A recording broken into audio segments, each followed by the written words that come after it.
Now that Donald Trump has selected Peter Navarro to be his top trade advisor when he gets back into the White House, it is obvious that Donald Trump's threats to put these tariffs in place on every country on the planet, that plan will move forward. Navarro was one of the guys who helped orchestrate Donald Trump's trade war during his first term.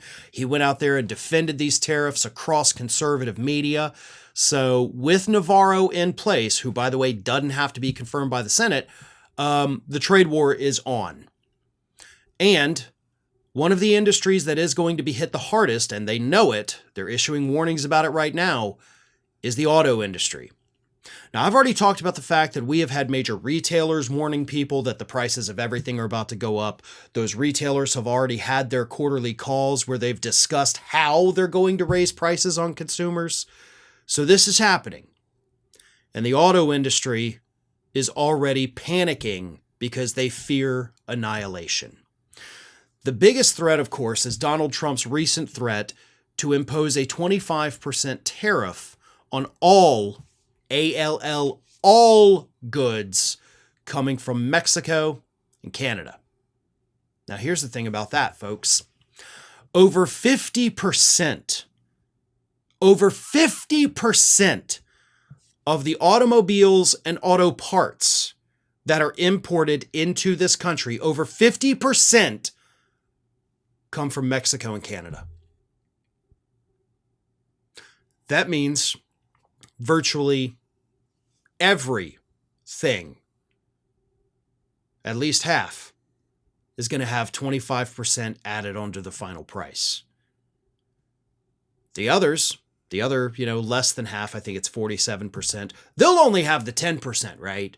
The BMW and Mercedes, which of course those two automakers over in Europe are already expressing their concerns about being able to sell in the US market because, again, Trump wants a 10% tariff on them, so their prices would go up by 10%. But for other automakers, by the way, the ones that are like made in the USA, GM, Ford, Chrysler, yeah, those are Canadian and Mexican, by the way.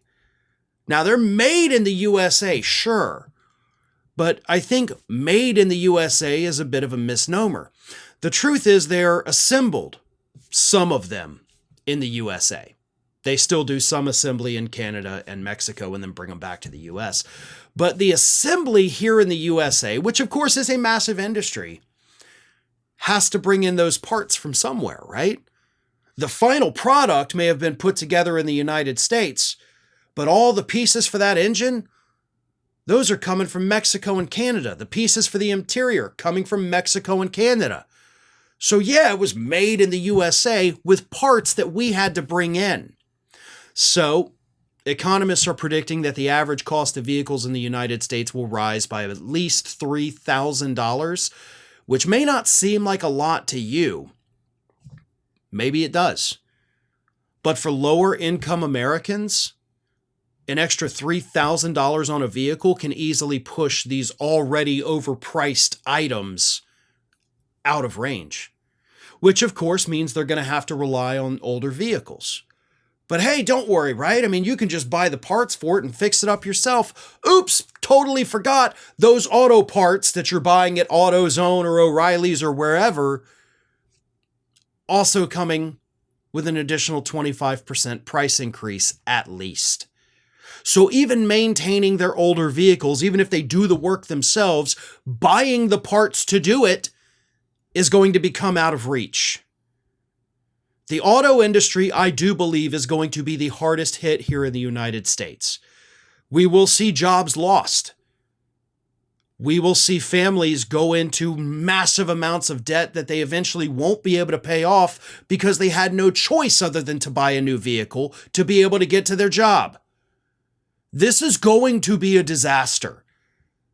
It's not a potential disaster. It's not a hypothetical disaster. It is a disaster that we all see coming because Donald Trump and his team are too stupid to understand how tariffs actually work. Thanks for watching, everybody, and if you're not already, please subscribe to the channel. We got fresh content every day for you. And if you want to follow us across social media, make sure you check out all of the social links that we have posted in the description of this video.